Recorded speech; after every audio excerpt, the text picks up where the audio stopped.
I might spit on you if you're close. So. It is. Does that sound okay? Sorry. It's that. Just thinking like moving. Okay. And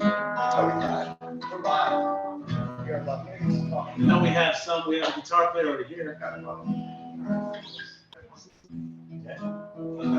I play trumpet.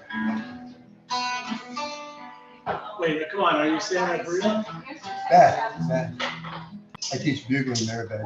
That's about the extent of my trumpet playing. Mike, it occurs to me that I never got to buy you. Oh, okay. I know you. You want, please? So,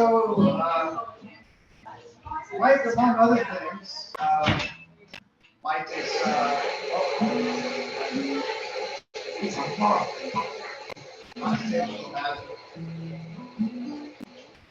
It's hard to compete with the cappuccino machine. So Mike is an editor of a magazine called Mad Swirl. He is also an editor of a magazine called Ovunque Siamo, which means we are everywhere in Italian. Like roaches. He is also a freelance journalist. He is also a tech maven. He has also written how many books now? 7 in like as many as you have. 7 years. Yeah, amazing. His latest book is called Mescalito Riding His White Horse, which is a book about, I want to say it's about Peter Rowan, but it's kind of about your relationship with Peter Rowan, bluegrass musician. Mm-hmm. And it's also about the kind of Buddhist vision of the world that I think you both probably share. Mm-hmm. And reading that into his career and your own experience. So it's a really interesting narrative. I'm still reading it, and I went through like half of it in 2 hours yesterday. So it's really, really great. Thank you. That's mine. Thank you. Yeah, thanks everyone for being here. So, the book is, if you're interested, you might know Peter Rowan, Older Than the Way. Jerry Garcia played with them. Panama Red. Panama Red. So New Riders of the Purple, that's his song. Okay. But I did a small article. It's a long story, but I met this Tibetan woman Tibetan singer, she does kind of traditional, but also modern electronic stuff and plays with Spanish flamenco guitar players. So she's got a different sound.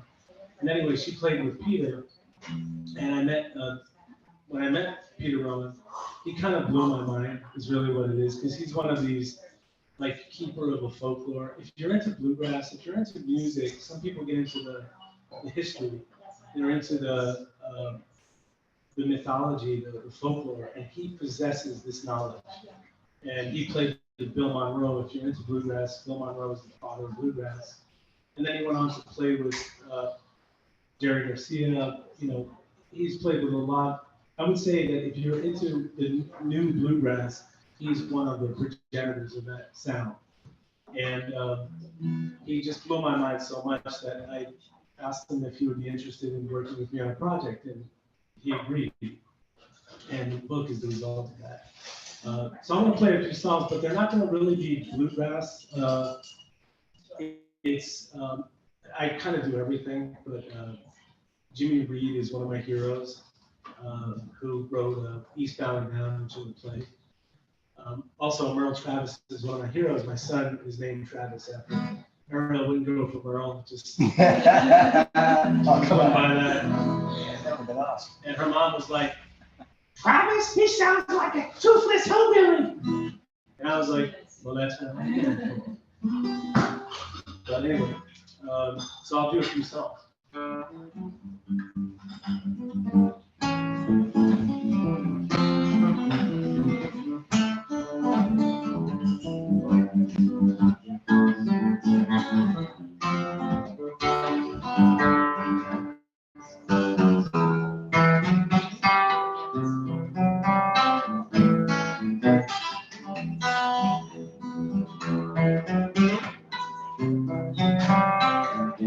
Sing along if you know it.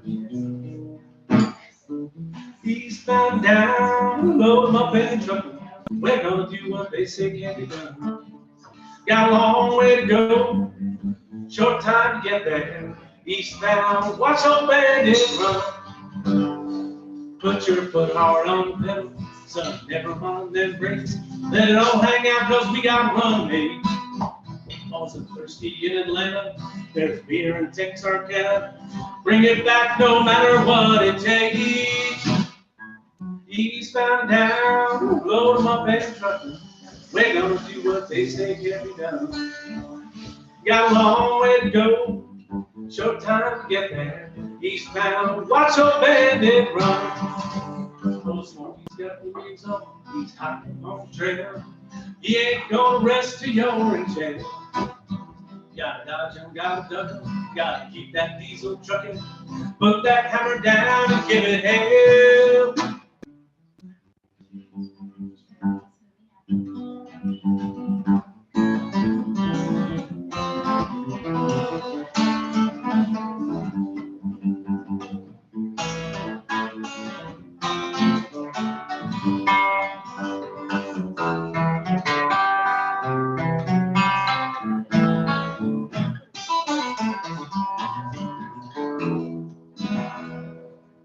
Thank you. Nice.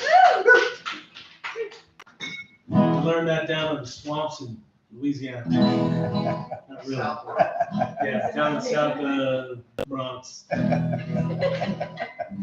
But I've always been, I think, Peter Rowan and that group, that album, if you know it, go home and check it out. It's called Older in the Way. And it really introduced bluegrass to city people like me. I have a Peter Rowan fan group, and I mean, there are people in Slovakia, people in Japan, people in Sweden, and you know, if you didn't grow up in Kentucky, you didn't know bluegrass. There was that diaspora, but it didn't really reach that far. I think people like us from the cities probably learned it from Hee Haw. Seriously, Deliverance. Eric Weisberg was, you know, a nice Jewish boy from Brooklyn. He played the. I'm gonna play a song by John Prine. You have the John Prine fans here? Ariel sings great harmonies with me, and I'm gonna try to get her up here. If she's got the guts to do it, that's up to her. But you can sit on that couch. Now I was a child, my family would travel down to western Kentucky where my parents were born. Backwoods old town that's often remembered. So many times that the memories flow. Daddy, won't you take me back to Muhlenberg County? Down by the Green River where paradise lay. Sorry, my son, but you're too late in asking.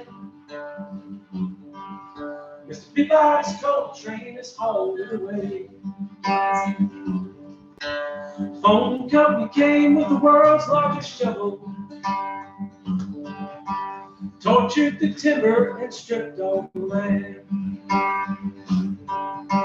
We dug for the coal till the land was forsaken.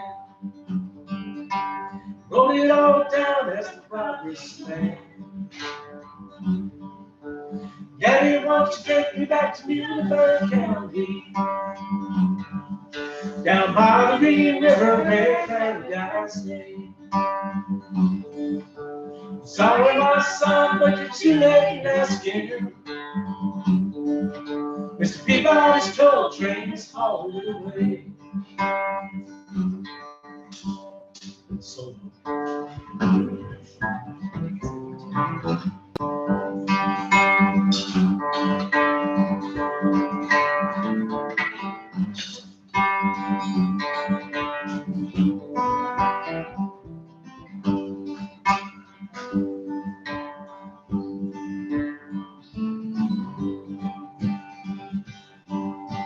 Sometimes we travel right down the Green River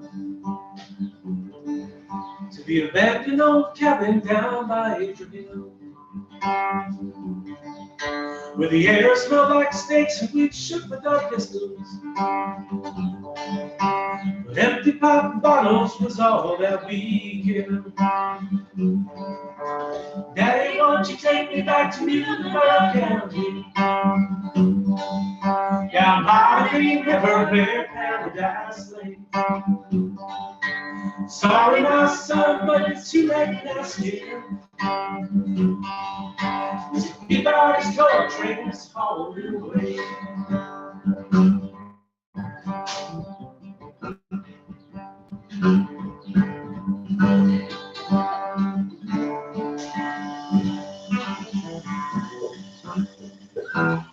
Nice. Thank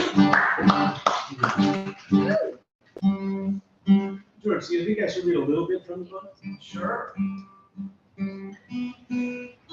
Just do one more song. One more song, and a mind, we need a mind-blowing passage in the book, of which there are many. You can blow your mind further if, so it's legal in these parts now. All right.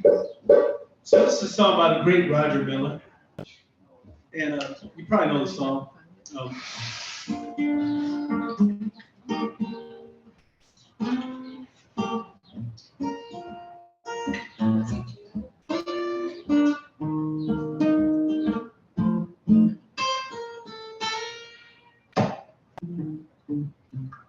Trailers for sail away, rooms to let 50 cents.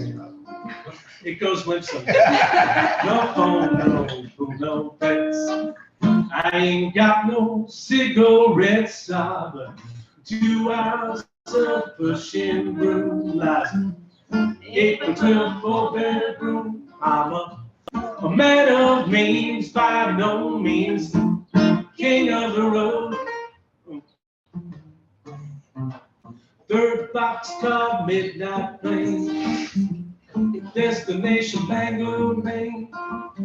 Old worn out suit and shoes. I don't pay no union dues. I smoke old stogies I have found. Short but not too big around. I'm a man of means, by no means king of the road.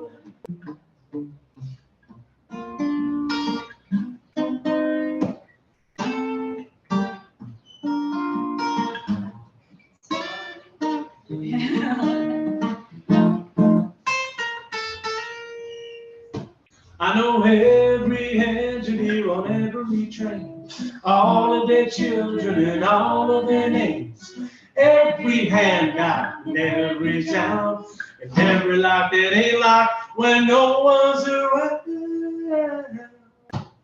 Trailers for sale around, rooms to let 50 cents. No phone, no food, no pets. I ain't got no cigarettes, but 2 hours of pushing broom lies. 8 or 12 4-bedroom. I'm a man of means, by no means king of the world. Yeah, thank you. Nice. Thanks so much. Thanks, Harry, for coming out and helping me get a little lip in the microphone there. Yeah. I thought you were going to CVS to get something for that. Yeah, I did. So I'll read, it's the kind of book, I mean, you can't make excuses. This book it came to me like in a bolt of lightning. And I'm serious, I think I wrote it in about 5 months. And it just was this furious thing that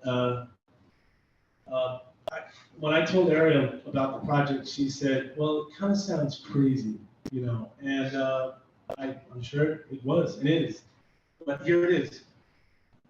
And anyway, Mescalito riding his white horse, just a couple of things here. It comes from the title of, the lyrics of one of Peter Rowan's songs.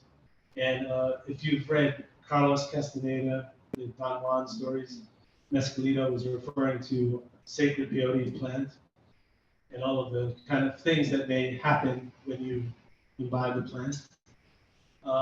But the cover is kind of indicative of the book, of what I saw of an early Peter Rowan album, he's playing the guitar, and to me, I had this vision of kind of Krishna meshed with this cowboy, psychedelic image. And so I worked with the artist to, I just gave her some ideas, what I was thinking. It's the Bodhi tree, the Amanita muscara mushroom plant, which has certain properties, and then just Mescalito on his white horse. So, and I should say, and I'll say it in the book, but I was allowed to use, when you write a book about a musician or you talk about music, you have to get authorization from the publisher to quote.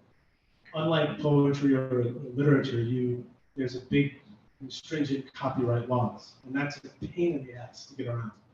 But I was able to use the text in my prose, so it's a big deal. So this is called I Have Sung Illusion Songs, and this is that's a song by Peter Rowan.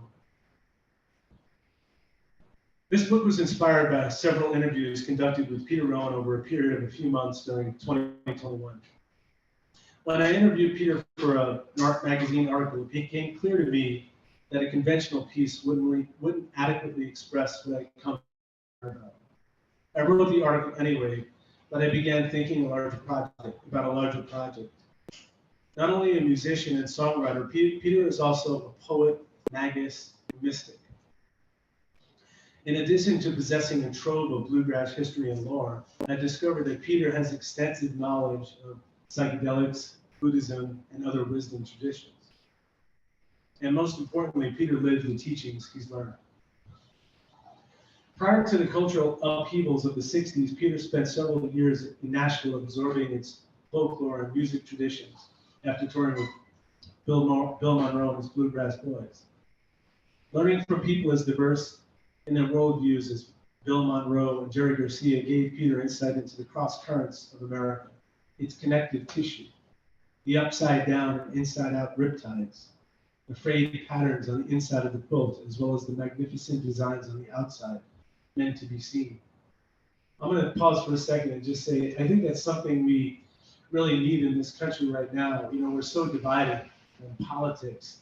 And what I think, being a bluegrass, psychedelic musician is very kind of, it's a dichotomy there. But wouldn't that be great if we can kind of put our politics aside and, learn to respect our different points of view. We don't have to hate each other. We can disagree. Remember when that used to happen? Mm-hmm. All that said, this is not a biography. During the time I wrote this book, I listened repeatedly to Peter's entire catalog. So much so that my then 10-year-old son, Travis, was often heard singing in a high, lonesome bluegrass voice, "The Free Mexican Air Force, a Mescalito riding his white horse," to make fun of his father. I shamelessly, but at least he knew the music I was listening to. To nourish my writing, I shamelessly plundered several Buddhist, Hindu, and American indigenous and Western esoteric texts. I felt that in order to properly represent his music, I had to reflect the many cultures and voices that Peter draws from to create his music. Of course, I've also quoted or referenced Peter's song lyrics with permission from his publisher, sometimes embedding them into the prose. For clarity, all quoted lyrics are endnoted. I wrote this book because from the moment I first spoke with Peter to the present, I had voyaged to the origins of music. This journey shattered my previously held notions of chronological time. As I explored deeper, it occurred to me that music can skate the surface of an emotion or thought, or it can take you to the center of the cosmos.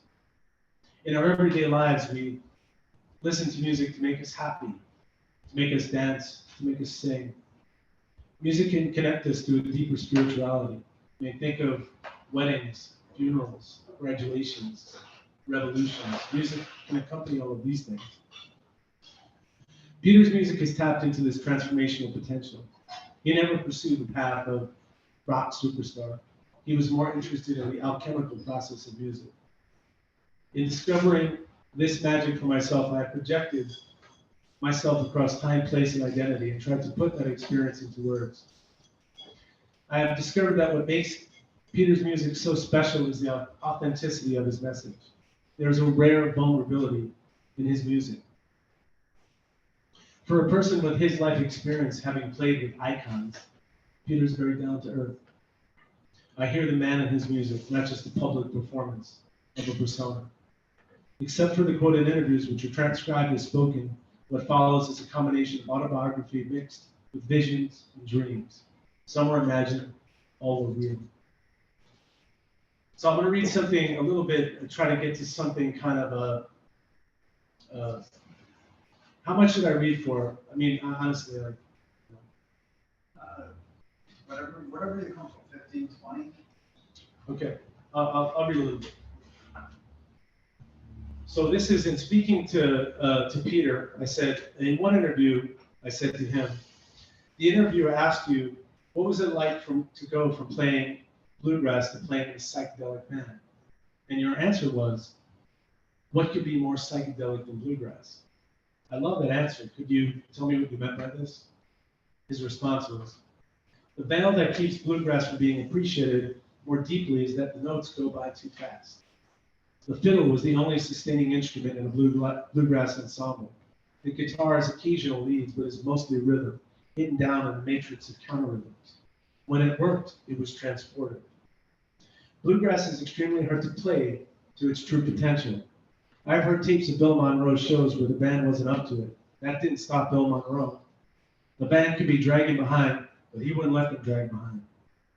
One of the first things he told me before I joined the band, one of the last things he said was, Pete, I could take on all the bluegrass boys and they couldn't wrestle me to the ground. I'd have had them hanging off me like hound dogs off a grizzly bear. And they couldn't pull me down, man. Not even Gordon Terry. He was stout. That's a quote. If your ear was quick enough to hear me on the beat, you could hear the music.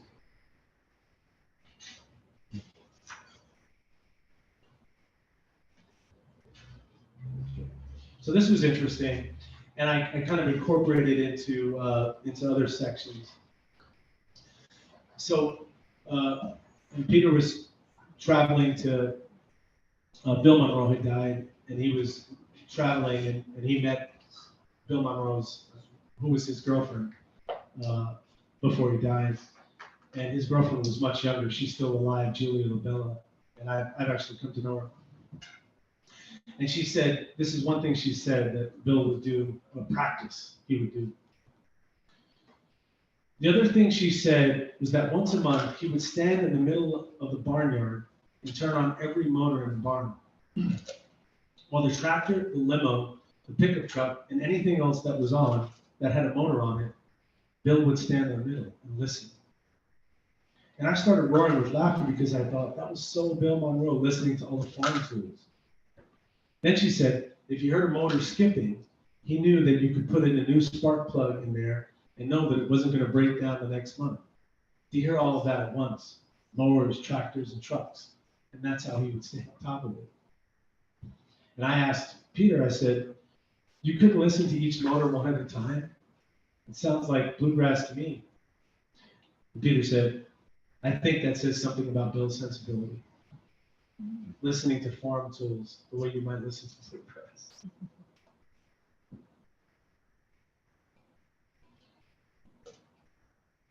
So I'm going to read this section now. I said that I plundered Buddhist and Hindu texts. Peter has an album of Buddhist music. We both shared a great interest in Buddhism and discussing it. So the topic usually strayed far from bluegrass. I think most interviews talk to him and they kind of just want to stay on that topic. And we, I think, had a lot of things to explore together. But I kept having these dreams and visions. And I'm serious, I literally had dreams and I would wake up and write them down. And then I would do some research. And just for context, Padmasambhava he's said to have brought Buddhism from India to Tibet. And he had a consort. I'm going to describe this: a consort, his girlfriend, archivist. Her name is Geshe Sogo. And it's really through her that we know his teachings, because he didn't write them down, she did, in some mysterious fashion. And I mentioned earlier Yungchen Lama. I kind of saw this Tibetan singer, this woman that I met at Yungchen and interviewed and heard her music. I saw her as a kind of modern incarnation of this Yeshe Sogo. You might say I'm crazy, but this is what was happening to me when I was thinking about this. During his journeys, Padmasambhava met Yeshe Sogo, who became his consort, then his archivist. It was said that Sogo was often seen silently mouthing Tibetan prayers while holding prayer beads close to her heart. Yeshe Sogo's hair was adorned with a dangling blue coral pendant. Like Padmasambhava, she was immensely powerful. She memorized and privately recited Padmasambhava's teachings and instructions, keeping them hidden from those who would corrupt them. The teachings were only transmitted or whispered from lips to lips. Yeshe Sogo learned that the key to understanding Padmasambhava's wisdom was embracing its emphasis on compassion. Even the great sages could be too focused on their own mastery of meditation and prayer. But meditation and prayer were merely techniques. The true essence of Padmasambhava's teachings lie in controlling one's own sense of self-aggrandizement. If not grounded in love and humility, Padmasambhava's teachings could even be dangerous. Being enamored of one's own wisdom while forsaking the benefit of others had ruined many great magicians. They become obsessed with their own reflection. Dangerous dead end. Having arrived in the land of Dakinis, Yeshe Sogo had a vision of radiant light. In this land, instead of leaves, spikes hung from the trees. The ground was plastered with flesh. The mountains were bristling piles of skeletons, and the clods of earth and stone were scattered fragments of bone. In the center of this abomination was an immeasurable palace built of skulls and severed heads. Maybe not a place you'd want to live in, right? The building was ringed by a circle of volcanoes, a wall of vajras, a perimeter of falling thunderbolts, a ring of 8 cemeteries, and a wall of beautiful lotuses. Within this boundary were flocks of flesh-eating, blood-drinking ravens and crowds of demon savages. Suddenly, Yeshe Sogo found herself surrounded by fiends, red blood dripping from their open mouths, glaring at her threateningly. There were ghosts swirling around the charnel ground, whispering, "Give us a drink of wine. Give us a bite of bread." Her hands clasped in prayer, Yeshe Sogo now sang out at the top of her lungs, "My love will never change." She proclaimed, her voice like clapping thunder. Suddenly, a great wind swept over the land, quaking the ground and toppling the mountains of skeletons in its wake. Her voice roared like 1,000 chainsaws, lawnmowers, trucks, and the groan of 1,000,000 dying stars. It echoed throughout 1,000,000,000 universes. But it was also a cry of love. Yeshe Sogo then rushed towards the demons. As they backed away from her, she began dancing. She danced the dance of the love of ages and the love of all things. And as she danced, Yeshe Sogo began to chant and sing, "Let every living, breathing being find happiness." Even the demons were spellbound by her. She had opened their hearts with her boundless love and compassion. With her arms wide open, she embraced the demons, holding them lovingly to her chest. She even let them drink her blood, but only to nourish themselves. They swarmed around her, drawn by her affection and made gentle by her compassion. I'll stop there. So I'm going to read a few. This is called "I Have Been Illusion's Fool." Drink. Here's not. That's ginger ale. It's ginger something. So these can get a little far out. I think some of it is probably I have a hard time listening to reading myself. Really, I do. The dark secret of every writer. Yeah, especially my own. I Have Been Illusion's Fool, this is called. And it's based on, the truth is, as I said, I was having these dreams. When you meet someone who's, let's say you met a great artist that you love, you met Dwayne Allman. Now, Dwayne Allman's just a guy, just a person. But there would be something in his art that would be strike deeply in your soul. And yeah, you can dig him as a person, but it would impact you. You would have an experience from that. And that's kind of what was happening to me. I had a dream weeks after our meeting, and talking about Peter. Sounds like I'm in love with the guy, and I probably was then. In the dream, I was given a sacred object, perhaps by extraterrestrials. The object looked benign. When I looked closer, I saw the likeness of a green and purple Yoda Buddha.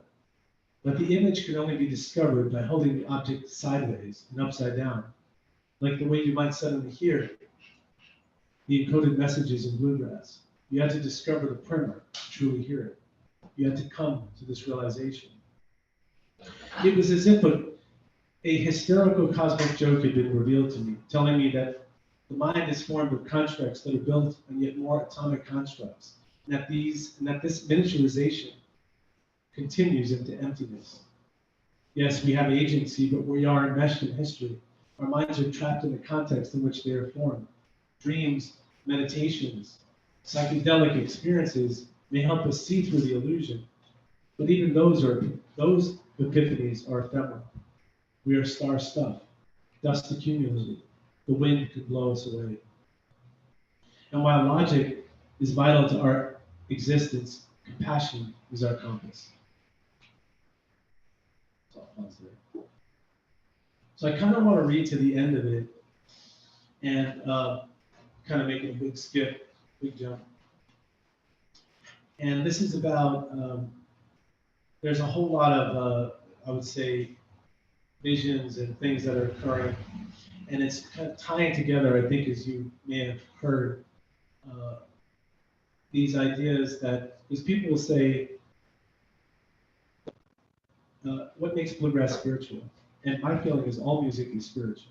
I mean, any music. If you connect with it, disco is spiritual.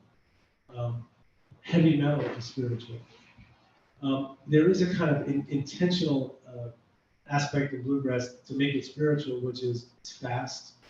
There's ragtime elements, there's Delta blues, there's country music, there's also gospel harmonies over the top of it. And that's very transportive if you listen to it, I think. I called Peter to discuss the Mescalito writing his White Horse manuscript.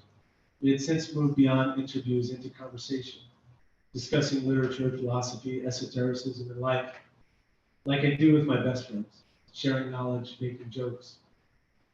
Peter recited and sang lyrics from the song he was working on. The song was about Jonah and his gourd. The Bible says, "And the Lord God prepared a gourd and made it come up over Jonah, that it might be a shadow over his head, to deliver him from his grief." The gourd is a source of joy for Jonah. When Peter began reading his song lyrics to me, I briefly went into a dream state. Into the dream time, like a bell had tolled my head. And then I'm going to skip a section. I resumed the conversation with Peter. I was fully engaged, happy to be talking to him. I hoped our conversations would never end. After I hung up the phone, I sat on my couch rubbing my eyes. The living room in my apartment came back into focus. I put on the song Walls of Time and began daydreaming. I had developed a fondness, even a love for Peter that I hoped my conversations with him would go on forever. But of course they will. As long as I follow the horse's hooves, I'll hear the murmuring of his songs and prayers to me, lifetime after lifetime. Thank you. Thanks, everyone. We're all here, basically like a big dinner table. And we're just like chat, ask you some questions, chat a little bit. I guess I'll kick off with something. So when I listen to music, and I listen to a lot of different kinds of music, like you, probably most people in the room, I get really emotional. I mean, it doesn't even matter what kind of song. It could be the stupidest song, the stupidest pop song from 1974. It doesn't matter. Because to me, it's sort of, it taps into what I think we understand on a gut level is something essential about our being in the universe that we can't name. Like where music comes from is where we come from, basically. Yeah. Right? And there's something absolutely beautiful about that that is sort of the pinnacle of what we can do as human beings, what we can think as human beings, right? That's just an idea that that's what I'm feeling when I'm thinking when I'm listening to music. And I'm wondering if you have thoughts about, what music is in that kind of transcendental level, multiversal level. You write a lot about the multiverse. Yeah. In that book, which is something that for me comes closer to like probably whatever reality is out there is probably close. So what are you thinking about music on that level, sort of cosmic? Yeah, I mean, there's a quote, all art conspires to the condition of music, because music, we don't have to understand the same language. I could be from Africa, I could be from China. I think music is free language. I think, and I don't know that scientifically, but it doesn't seem to need language. It seems to go deeper than that. I mean, if you listen to the birds, I just heard a bird chirp. You hear music in that. If you listen to the wind. And I think that's probably where the human mind kind of evolved in. I think probably heard music first. And then poetry kind of became language. I think. I don't know. I cry listening to music. I mean, my wife sees it all the time. And I'm also very happy. You come home, you're in a shitty mood, you put on music, and you're like, whatever. Or you're down, you put on Billy Joel, Billie Holiday, and in your sorrows, kind of intimately. It's very personal, and I don't judge people the music they listen to because it's so subjective. You're quenched by whatever thing you like. And I listen to it and I don't get it, but that's your thing. Well, what do you guys think? What do you think? Sunny just said she's not going to judge me anymore for the type of music that I listen to. But yeah, she'll have me. A lot of opposites. A lot. Like opposites? Do you let each other play the opposites? Of course. Oh yeah.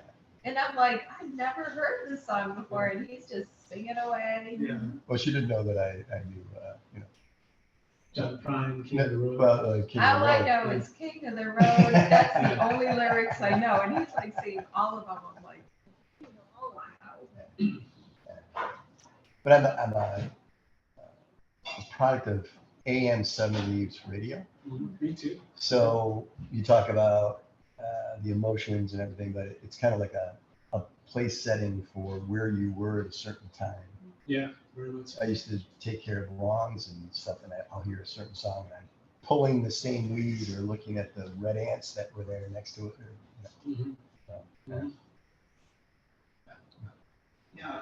It's always really like I'm a consumer of music. I can play very bad guitar and very bad piano and sing very badly, but I'm a consumer, and I'm often fascinated by what musicians, a couple musicians in the room, people who devote this much time to pursuing, making these sounds. What drives you?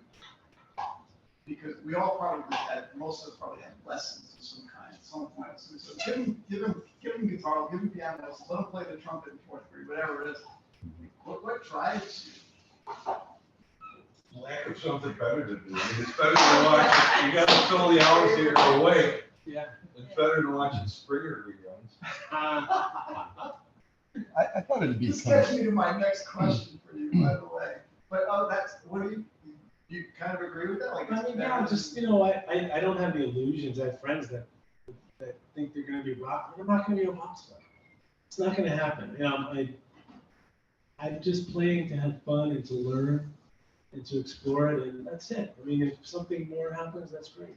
But you were gonna say something. Yeah, I was gonna say, it was more of a camaraderie thing. Camaraderie. Yeah, you can get to a certain level by yourself, but you need other people to encourage you or to pull you on.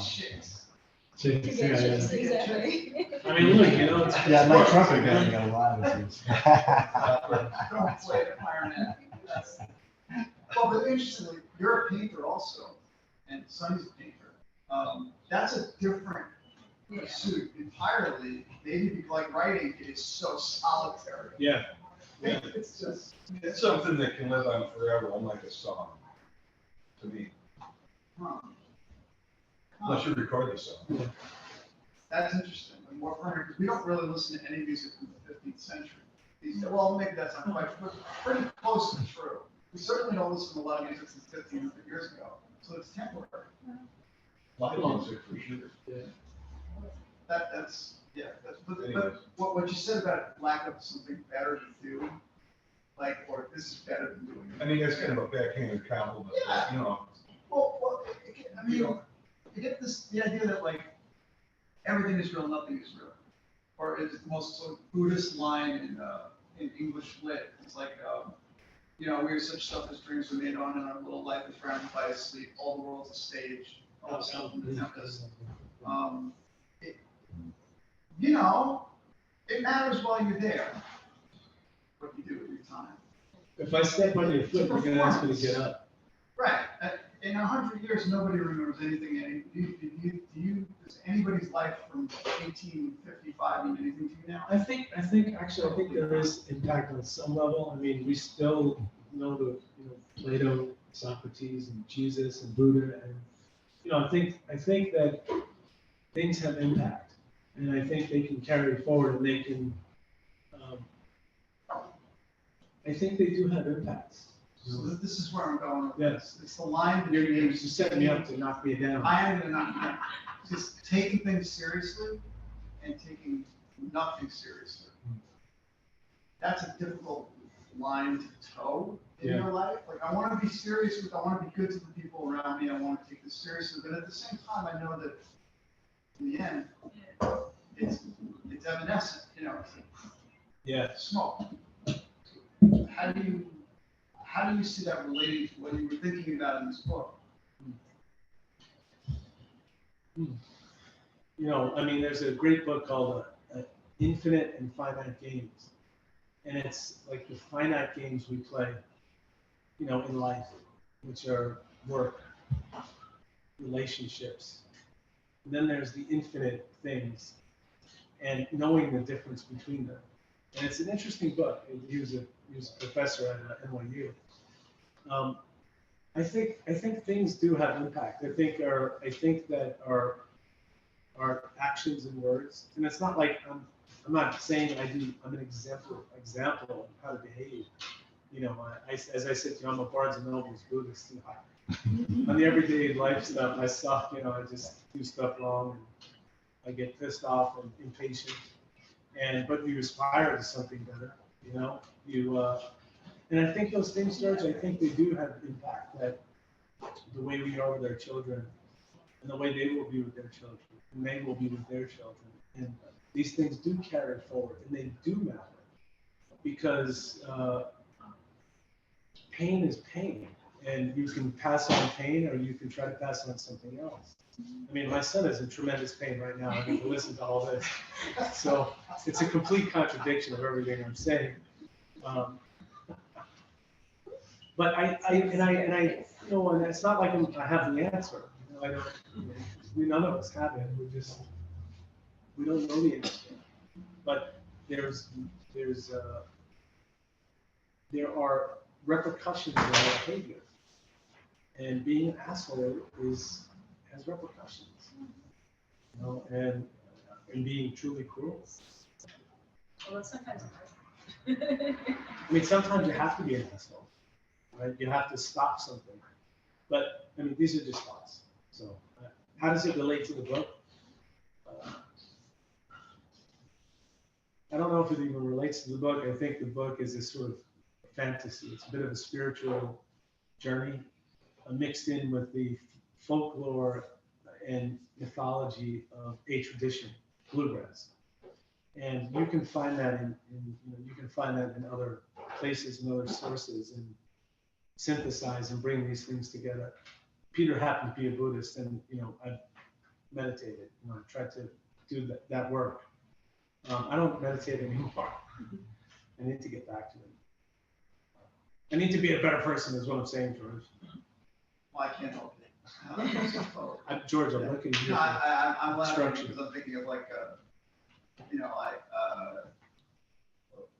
my mother, a lot of other people I've known in my life were very sort of direct. Yeah. It was like a direct thing, and so I always imagine like if they meditated, it would be sort of like a machine gun. It would be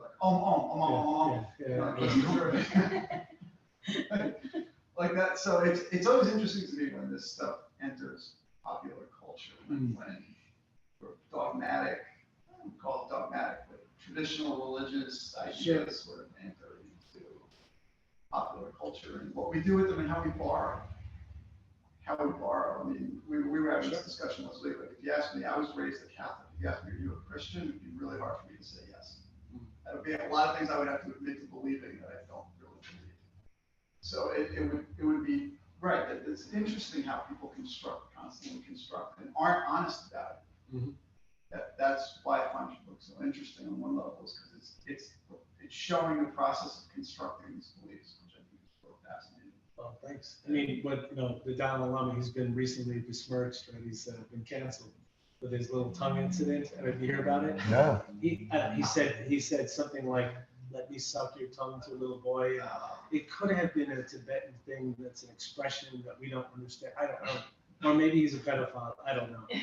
But big difference. See, repercussions, big difference. But what's the point of life? To be a happy person.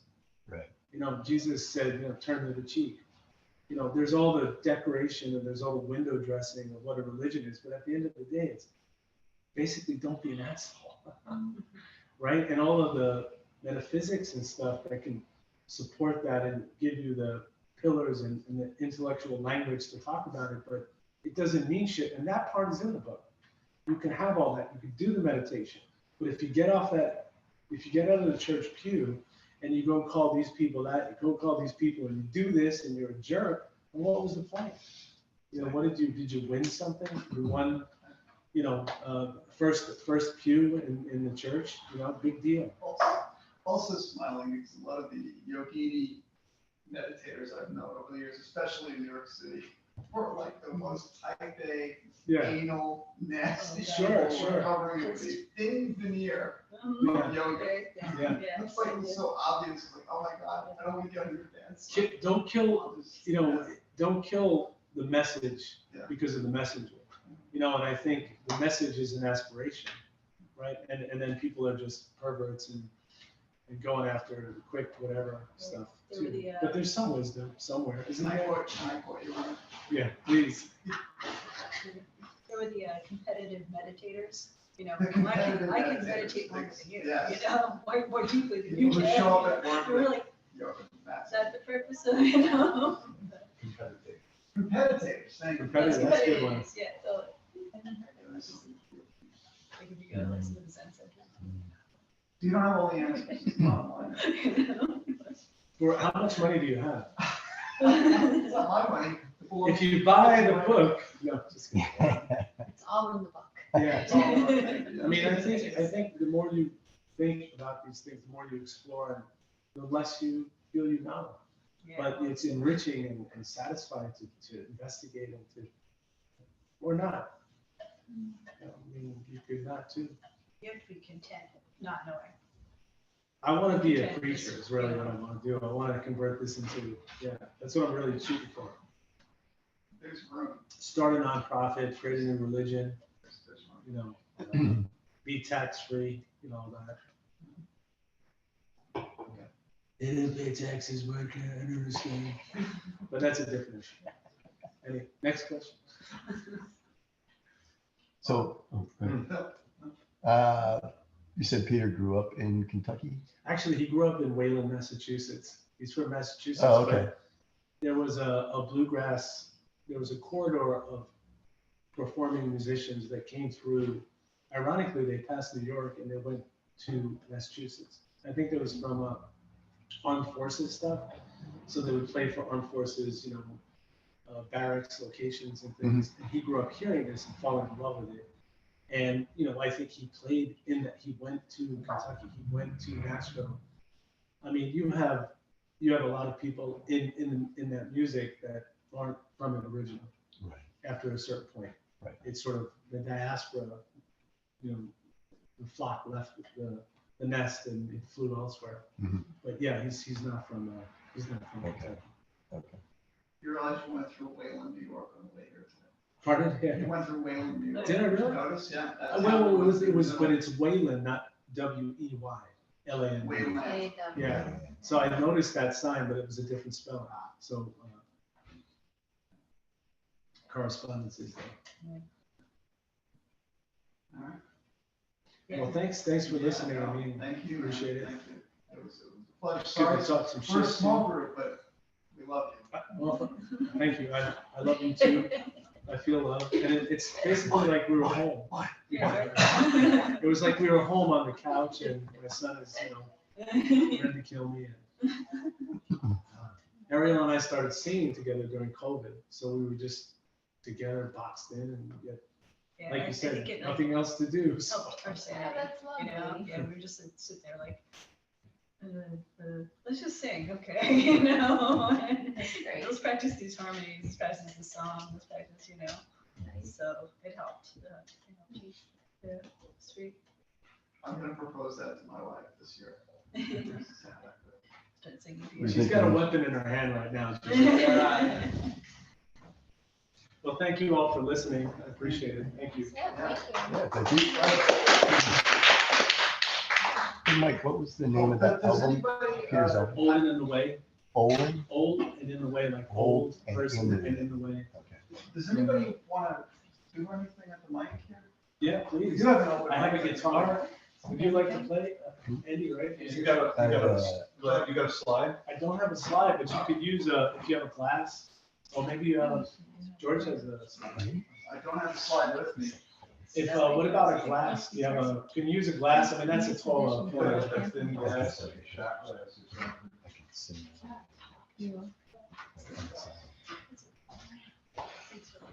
Man of means.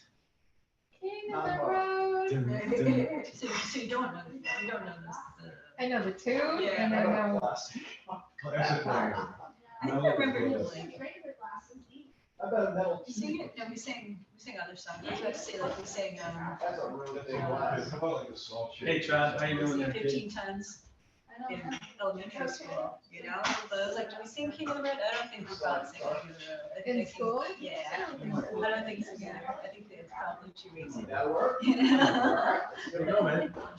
We're doing slide Cigarettes, work. stuff, you know? And, Yeah. Is it I don't have a sailors paper. or what? It's okay if I drop it in a. Trailers. Trailers for sale or rent. you move it. Sail or rent.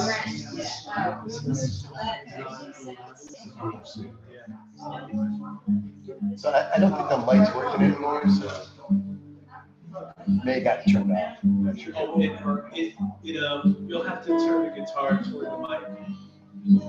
Yeah, exactly. Is that something relatively? That's G. Sounds good. There you go. That G over I better turn it up so the peppers not falling out.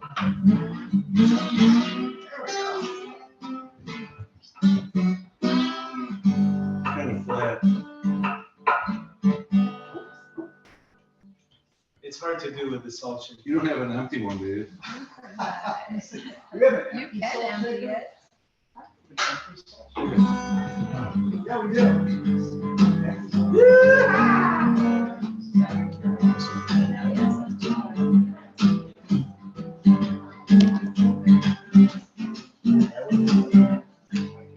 It's nice when I got my other fingers to, is that plastic or wood? Twitch. I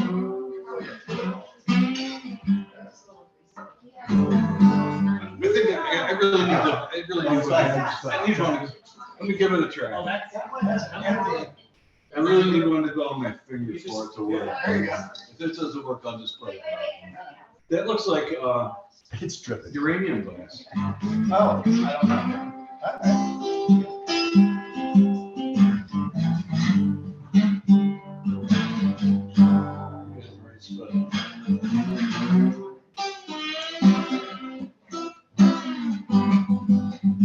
Your action's nice and low. I got my electric set up high, so it doesn't get the fret. I can just slide.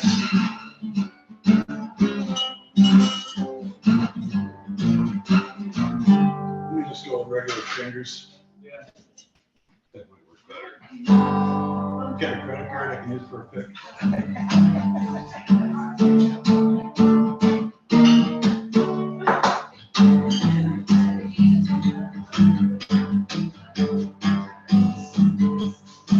Won't you come to Katie and let me a meal to ride? My baby come to Katie and let me a meal to ride. With my baby come to Katie, let me a meal to ride. Drink full out, left me behind. I'm crazy about that. I'm headed one more mine. My baby's long, my baby's long, my baby's long, my baby's long, my baby's long, my baby's long. She's in the kitchen and feeding the hall. I'm crazy about that. I'm headed one more mine.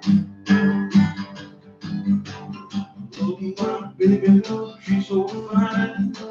I wish she'd come on up and sing me some time. If you don't believe I'm singing, see the shape I make. You don't believe I'm loving, look the same. Is there somewhere?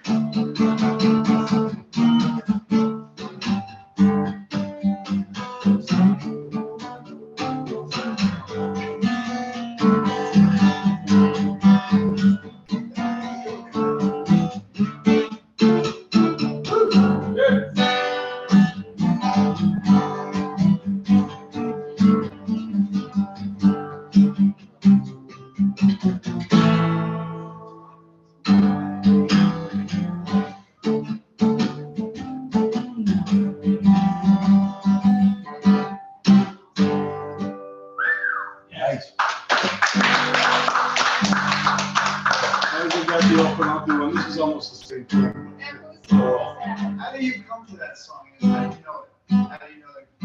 Taj Mahal, I used to have the old folks at home, the double live studio album in 1969. Taj Mahal. I was living in California with a friend of mine, and Taj Mahal's brother shared the duplex with him. Yeah, so that was cool. Okay. Is it okay? Yeah, no, sorry. If I don't know, I'm going to say.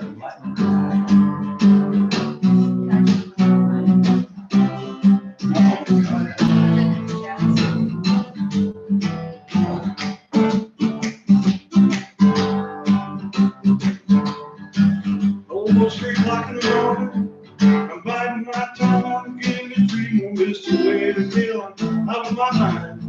Back to Louisiana, to that girl all left behind. She's just my kind of woman, just my size, knocks me out the way she looks me in the eye. Back to Louisiana, to that girl I left behind. She used to live in Shreveport, but she moved. Then she turned to one, she come back home. I'm gonna look her up, baby, you know how. If I had to go down to New Orleans, find probably a honey buck, you know that I gotta find my baby, move on down the line. Back to Louisiana, to that girl I left behind.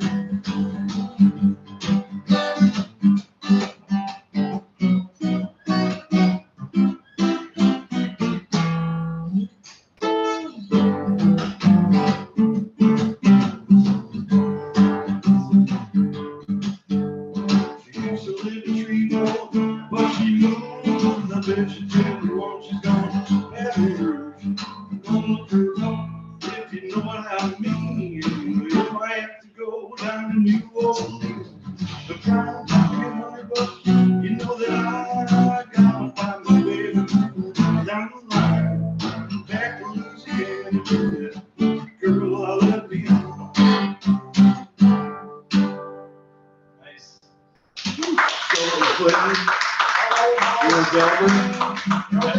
The Delmore brothers? No, Delbert McClinton. You have to look him. That sounds like, I was wondering if that's older than Dr. Oh, yeah, that's way old. That goes back to Because that. that's, Dr. Faye sounds just like that. Not only that. Oh, it's gonna say here. Oh, it's gonna say,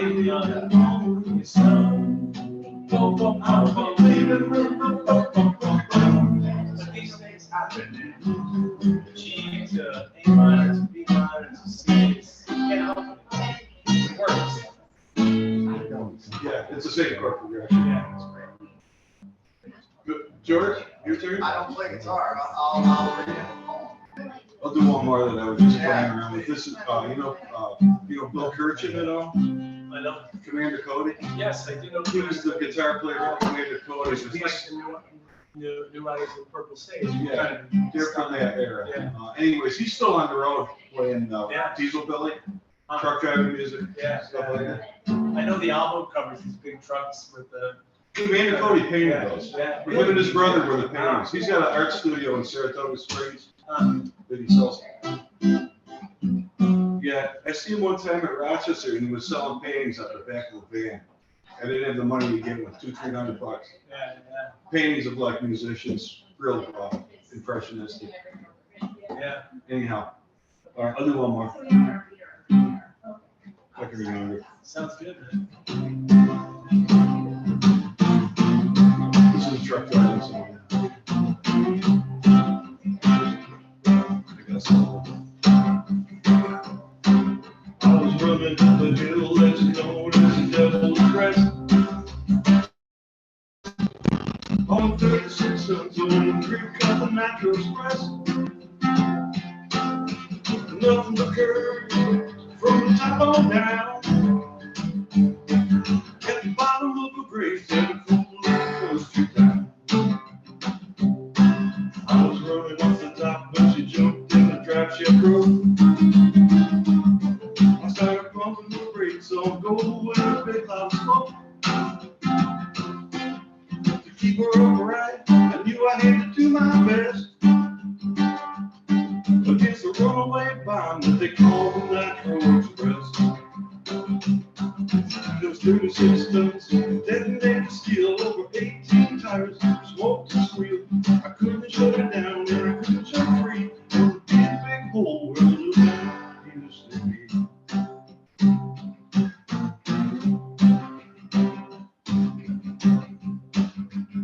Thanks, man.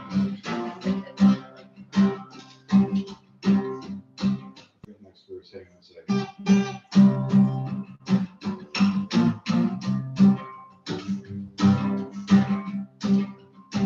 I don't know, I forgot the words to that one. It's a new one. Why do you think that, Mental moment.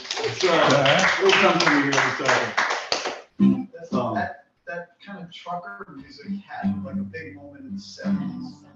It still has one for me. Does it? Oh, yeah. And is there still like a, Okay, I'll do it. I'm looking at my world through a windshield, watching it fly by me on the side.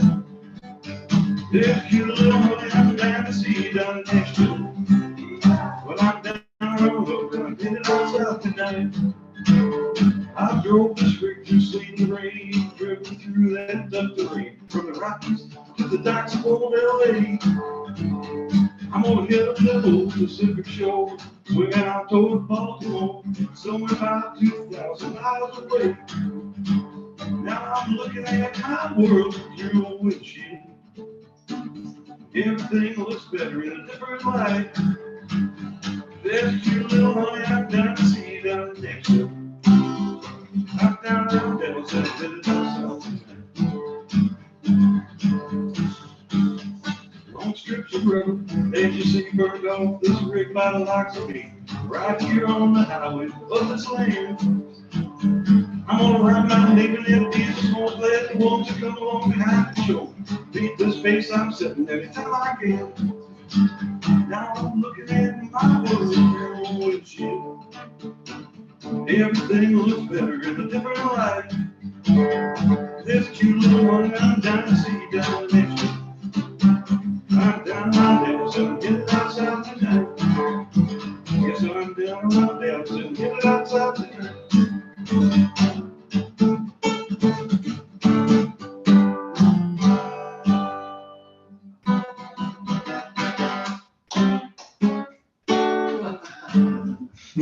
That's enough of that noise.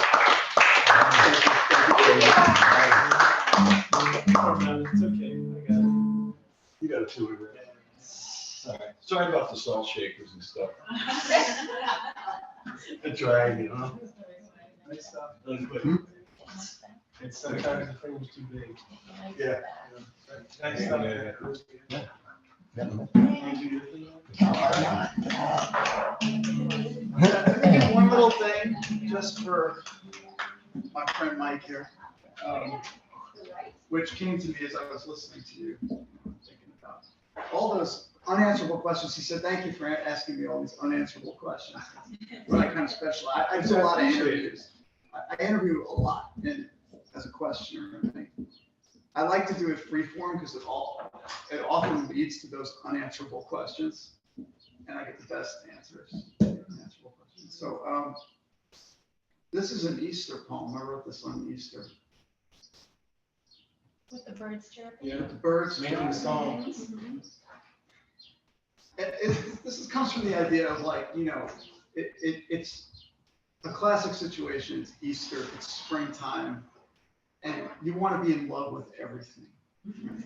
Just feel like I should be in love with the world right now. I really should be. But I am filled with love for something. It's spring again, and the early rain is contending with hyacinths for my mood. It's clear from the smile I feel like confectioner's sugar on my post-donut lips that I can love. I wouldn't say love the world, because optimism can't be that inclusive unless we cover our eyes with daffodils and have mating cardinals perch on our earlobes. Gushing about the awakening earth makes sense from the safe distance of a page, but this is a draft of feeling I'm not yet ready to specify or revise. If I were AI, I could use as an example the pond newly thawed, but even Thoreau had his reservations. As I have mine for Easter brunch on this bright, crisp, ascendant day with its hymns and vigils, I do love creation. But to take the myth at face value would ruin the mood. From her window bed, my white-muzzled dachshund is tracking a squirrel. Does she love it? Or just the idea that it is shaking its tail to satisfy her? Thank you once again, Mike. Thank you, Andy. Yes. Poetry is a week. I always think about Allen Ginsberg when I think about poetry, because he wanted so badly to be a musician, and he just couldn't be. Yeah. Yeah. I have some of his music. He That's- played the not the harmonium. It's like an accordion, but he would be like, you know, just all Yeah. Allen Ginsberg about it. And, you know. Anyway, we all want to be musicians, so thank God for musicians. All right, anybody hungry? Yeah, let's, Yeah. These guys are there. I actually have a poem. Dinner at your house? You do? I shouldn't sound surprised. It's okay. You're met at many times. Well, I don't know about They that. just appear on spot. This poem, So you're gonna love it. this poem appeared on your phone. Well, I it had written it a original? while back. Is it an original or? It is an original. And just to give a little background, when Sonny and I met, it was a 6-hour hike up Mount Greylock. And I think I spent 2 hours talking about death, maybe on that. I She thought I thought he was was dying. She thought I was dying. dying. I'm like, he's sick, he's gonna die, this is so So sad. when you talked about music earlier, about how it makes you feel. So it's all about Indian- getting chicks. It's like playing. Yeah, right. That definitely attracts you in when you start talking about Kept talking about how not to die, this new book he started reading. You gotta be with me because I might not be here. it. So anyway, I just read this poem, and then at the end, of course, it dissolves down into death. But anyway, the name of the poem is Tree Fort in Canasteel. Say it again, I'm sorry. Tree Fort in Canasteel. So this is a poem you wrote. This is a poem. Canasteel is a Okay. little town not that far from here. Canasteel is a little town, and there's a camp up in the hills of Canasteel, owned by somebody very close to where you're sitting. And I was invited up there, so I wrote this poem after I went up there and hung out with you. So I find myself in a tree fort by a town I only visited twice before, glad to have been invited to the town with tree sitting war. It's cool. It was raining upon my arrival, so we sought shelter in the pines. We climbed to the outside landing and mostly spoke of old times. The owner can only drink good NA beer, but always make sure I have a Guinness. We speak of things that men discuss in the absence of women and wishes. Whenever we sit together, time flows like guitar chords, like time has the accelerator punched down to the ringing boards. We're one parent away from being each family elder, but we speak like young men who only want to remember that we're sitting in a tree fort like we did when we were 10 years old, defending ourselves from death's inevitable crime. Wow. Wow. Wow. So apart from the fact that that was a beautiful poem, I want to know about this good NA beer. Did I say good? Because I I don't know did if say that good. exists. Well, you always seek out It's not good. that one particular brand. No, it's terrible. It's good. Everybody just wants a beer, not a NA. Anyway, I was that's- told that the Guinness NA is good, but I haven't had a Guinness. I've had it. It's okay. Anyway, that's a beautiful poem. The tree fort. Tree Fort in Canasteel. I heard about that day. The tree fort. Yeah, He told you about this before he wrote the poem. he told me what you guys did, yeah. Oh, the tree fort. And then the tree farm. Yeah, the reason we had to go to the Tree Fort is because You couldn't get. the trailer is uninhabitable for getting out of the rain. So we went to the Tree Fort and hung out. The tree fort's pretty cool, isn't it? It is. I didn't know it was a fort. I just called it a house, but I like the fact that it's a fort. That's what we call it. Yeah.